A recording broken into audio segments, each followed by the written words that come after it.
Hey everybody, my name is Latricia Baker. I'm your host tonight with the Indie NYC show. We are at the first International Black History Month Film Festival, the Queens Underground Film Festival. My name is Rosalyn Campbell. I am the program manager for Canva's Project Ally, which stands for Project Accept LGBTQ Youth. And I'm also one of the filmmakers for the film My Daughter Tyler, where I was assistant director, co-director, assistant director, but wore many hats on the film as we are a nonprofit organization that made this little film as part of our Project Ally program. Our director is Andre Lambertson, who is an amazing documentary filmmaker who practically donated his time and his art and creativity to help us make this little film that's out in the world becoming a bigger thing. Yes, wonderful. Is this a documentary, this film? This film is a narrative. Okay. So they were actors. Nice. It's funny, we do get that question sometimes where people are like, oh, so what are they doing now? And I'm like, you mean Desi Waters, the star? Wow. and Emmanuel, our main kid? Just so you know, the young girl in the story who played Tyler, she is a group home youth that I worked with in a previous position. So this was her first project. Wow. So that's beautiful. For our stories, we do reach into the community and look for talented young people that are wanting to and able to be part of helping us tell some of our narrative stories. Yes. And is this your first narrative project?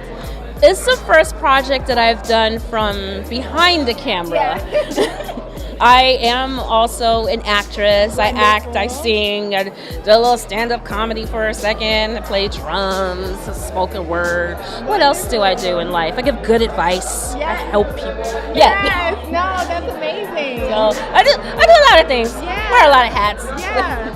What was your experience like as an assistant director on this project, like the collaboration between you and the director?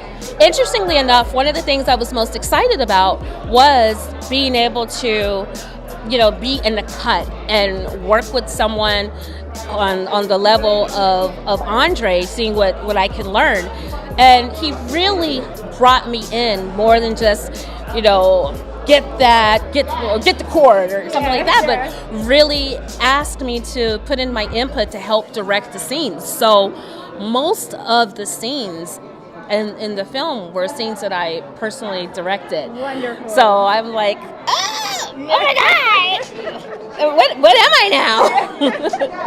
But it was just amazing working with actors and taking everything that I've learned as an actor and in all the classes that I've taken in the entirety of my acting life and give that to the production and give it to the actors. Yeah. Even choreographing the movement of the opening scene with the students in the hallway, I had to do a whole lot of extra work in my life to know how to do that. Yeah.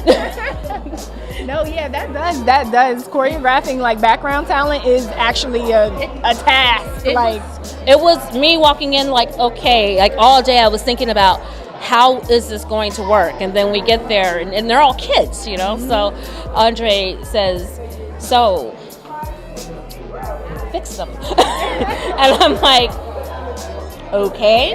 And then next thing I know, we got it together. It's like, okay, this person goes here. And the crazy thing is when something is on you to make happen sometimes, you're usually looking to, okay, who's going to do this? Yeah. Oh, it's me. Yeah. I'm the person doing this.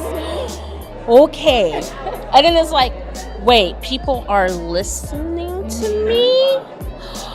Oh, okay.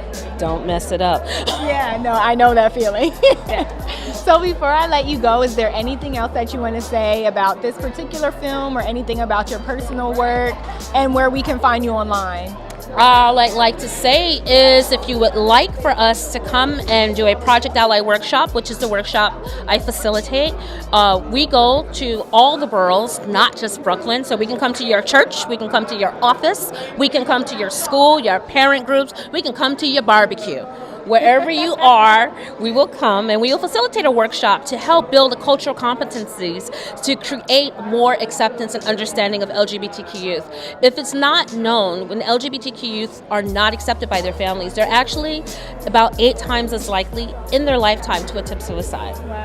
And they're 6 to 8 times as likely to suffer from depression and 3 to 5 times as likely to put themselves at risk for HIV and AIDS. So the statistics also show that even with a little bit of acceptance, it goes a long way to changing those statistics. So we want our children to be happy, and we have enough against us as people of color. So why not just allow people to be people, let live and let love, and do what we need to do to make sure our children, and beyond that, the people that we already know and love who are also part of the LGBTQ plus community, just live, love, and be happy, and learn how to love them as they are, who they are, and as they love themselves. If they love themselves, we should love them too. Yeah. Well, you are doing a lot of beautiful work in the community and in society, and a lot of artistic work as well. So my last question for you is how are you wearing all these hats? How are you making all this happen, being an artist, an actor, an assistant director, an advocate for LGBTQ youth? How are you doing it all? I like hats. And stand-up comedian. I like hats, but I mean, it's probably, I attribute it to my faith as well. I practice Nichiren Buddhism. I chant Nam Myoho Renge Kyo like Tina Turner. Hey Tina, love that musical. I also have great support. My support team right there, that guy, and I don't know. I have a passion for wanting to help people. If you want to reach me, my Canva email address is Rosalyn, Roslyn, letter C, @canva.org. You can also reach me on Instagram at Rosangeles NYC. Roz, R-O-Z as in zebra, Angeles, Angeles. Yes, Rosangeles NYC @canva.org. And have I